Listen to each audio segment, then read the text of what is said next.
প্রাণীর নিরাপত্তা, অধিকার রক্ষা, মানব সভ্যতার উৎকর্ষতা এবং বিকাশের পর্যায় নির্ণয়ের ক্ষেত্রে প্রাণীর নিরাপত্তা এবং অধিকার রক্ষার বিষয়টি নির্ণায়ক ভূমিকা পালন করতে পারে। আমি মনে করি প্রাণী অধিকারের যে বিষয়টি শুধুমাত্র প্রাণীদের প্রতি মানবিক দায়িত্বই নয়, বরং জীব বৈচিত্র্যের সংরক্ষণ, বাস্তুতান্ত্রিক ভারসাম্য রক্ষা এবং মানব জাতির নিজেদের সুস্থ এবং টেকসই ভবিষ্যৎ নিশ্চিত করাও কিন্তু অত্যাবশ্যক। মানুষ যখন প্রাণীদের প্রতি সহানুভূতিশীল হয়, প্রাণীদের নিরাপদ আবাসস্থল নিশ্চিত করে, তখন এটা মানব সমাজের পরিপক্কতা এবং উন্নত নৈতিকতারই কিন্তু প্রতিফলন ঘটায়।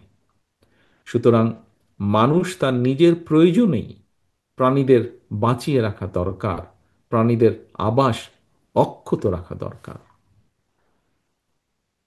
সম্মানিত সুধীবৃন্দ, আমরা যখন প্রাণীর নিরাপত্তা নিয়ে কথা বলছি, আমার ধারণা এই মুহূর্তে আমাদের হয়তো অনেকেরই মনে একটা চিন্তা হয়তো আসতে পারে, সেটা রাষ্ট্র যখন কখনো কখনো খোদ মানুষের নিরাপত্তা নিশ্চিত করতে ব্যর্থ হয়, তখন আমরা প্রাণীর নিরাপত্তা নিয়ে আলাপ করছি। কারো মনে এই ধরনের কথা আসাটা অন্যায্য নয় হয়তো। তবে আমাদের বোধহয় এটাও জেনে রাখা প্রয়োজন, নানা ক্ষেত্রে আমাদের সীমাবদ্ধতা কিংবা দৃশ্যত ব্যর্থতা কিংবা ব্যর্থতা দৃশ্যমান থাকলেও সকল শুভ উদ্যোগকে আমাদের প্রতিদিনের চর্চায় এবং আলোচনায় রাখা দরকার। আমি মনে করি ব্যক্তিগতভাবে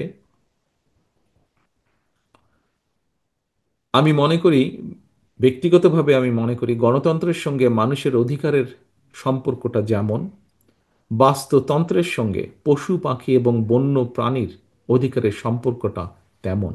সুতরাং রাষ্ট্র রাজনীতিতে গণতন্ত্র এবং শুদ্ধাচার প্রতিষ্ঠিত থাকলে বাস্তবিকভাবেই বাস্তুতন্ত্র নিরাপদ থাকে।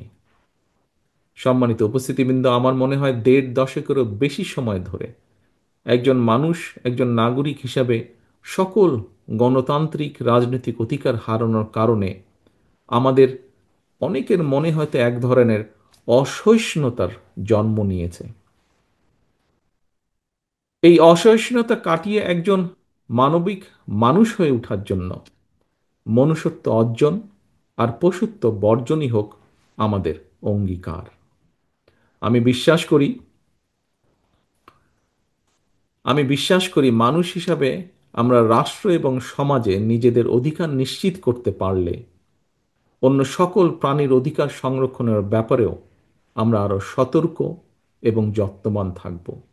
সেই বিবেচনা থেকেই দেশের রাজনৈতিক ডামাডোলের বাইরে এসে পশু প্রাণী প্রাণী প্রেমী কিছু মানুষের আয়োজনের আজকের প্রাণী বিষয়ক এই আলোচনাটি অবশ্যই অর্থবহ এবং অত্যন্ত ভালো একটি উদ্যোগ। দেশের প্রাণীর নিরাপত্তা এবং অধিকার সংরক্ষণের স্বার্থে বাংলাদেশ অ্যানিম্যাল ওয়েলফেয়ার অ্যাসোসিয়েশন গঠন করে সুসংগঠিতভাবে আরও কার্যকর ভূমিকা রাখার ক্ষেত্রে আপনাদের এই চলমান উদ্যোগকে আমি আন্তরিকভাবে সাধুবাদ জানাই এবং আপনাদের আন্তরিক সাফল্য কামনা করি। ঢালাইয়ের সেরা প্রিমিয়ার সিমেন্ট।